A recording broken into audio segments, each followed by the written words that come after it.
নমস্কার বন্ধুরা, আমি আবার চলে এসেছি আজকে আরেকটা সিনেমা নিয়ে আলোচনা করতে। তো আজকে যে সিনেমাটা নিয়ে আলোচনা করব এটা একটা মালায়ালাম মুভি যার নাম হচ্ছে উইয়ের।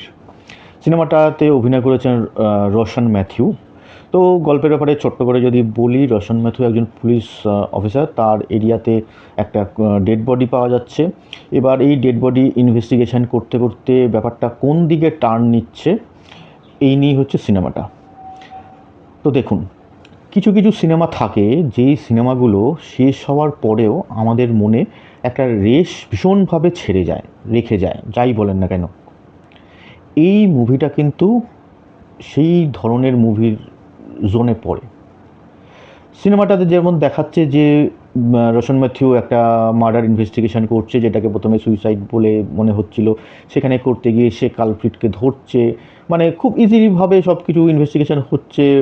কালপ্রিট মিথ্যে বলছে, সেখান থেকে আবার ফার্দার ইনভেস্টিগেশন স্টার্ট হচ্ছে। এইভাবে গল্পটা যেতে যেতে এমন একটা জায়গায় চলে যায়, সিনেমার লাস্ট 10-15 মিনিট আপনাকে ইমোশনাল করে দেবেই। আপনি পুরোপুরি ইমোশনাল হয়ে যাবেন সিনেমাটার লাস্ট 10-15 মিনিটে যেই দিকে টার্ন নেয়। মানে আপনারা একটা মানে থ্রিলার মার্ডার মিস্ট্রি একটা ইনভেস্টিগেশন কপ ড্রামা দেখছেন, ঠিক আছে? সেখান থেকে ভাবছেন যে হ্যাঁ ঠিক আছে, এইভাবে এত কেকওয়াক, এত সোজা জিনিস এইভাবে এত তাড়াতাড়ি সলভ হয়ে গেল।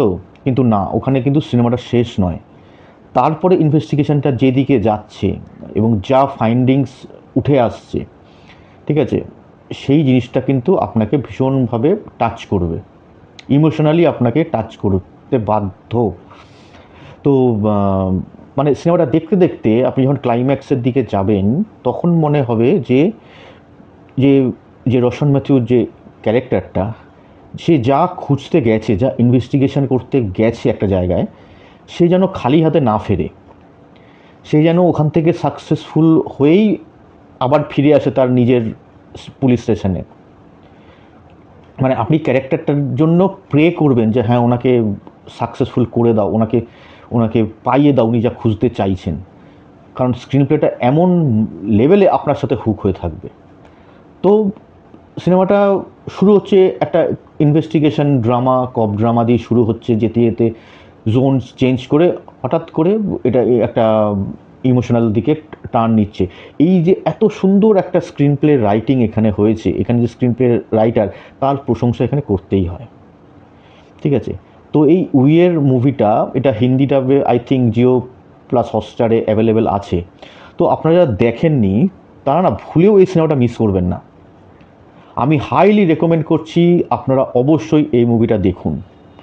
মানে সিনেমাটা শেষ হওয়ার পরেও না, মানে আপনি ভাববেন যে যে বেসিক্যালি যেটা আগেই দেখিয়েছি যে এটা একটা মানে ট্রু ইনসিডেন্টের ওপর বেস করে ফিকশনালাইজ করে স্টোরিটা লেখা হয়েছে। কিন্তু যখন আপনি ভাববেন যে এরকম সত্যি ঘটনা হয়েছে, মানে আপনার চোখে জল চলে আসবে।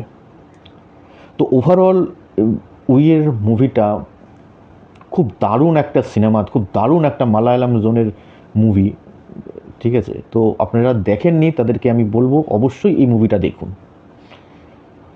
তো এই ছিল এই সিনেমাটা নিয়ে আমার মতামত। তো আপনারা দেখেছেন তারা জানাবেন কমেন্ট করে যে আপনাদের কেমন লেগেছেন, আপনারা কতটা একমত আমার সাথে। আর যারা দেখেননি তাদেরকে তো আমি আগেই বললাম যে এই সিনেমাটা কিন্তু ভুলেও মিস করা যাবে না। এই সিনেমাটাকে অবশ্যই আপনারা দেখুন। তো আমার এই ভিডিও ভালো লাগলে লাইক করবেন, শেয়ার করবেন। আর আমার চ্যানেলটা ভালো লাগলে চ্যানেলটাকে সাবস্ক্রাইব করতেও ভুলবেন না। তো আজকের মতো ভিডিও আমি এখানেই শেষ করছি। দেখা হচ্ছে অন্য একটি ভিডিওতে।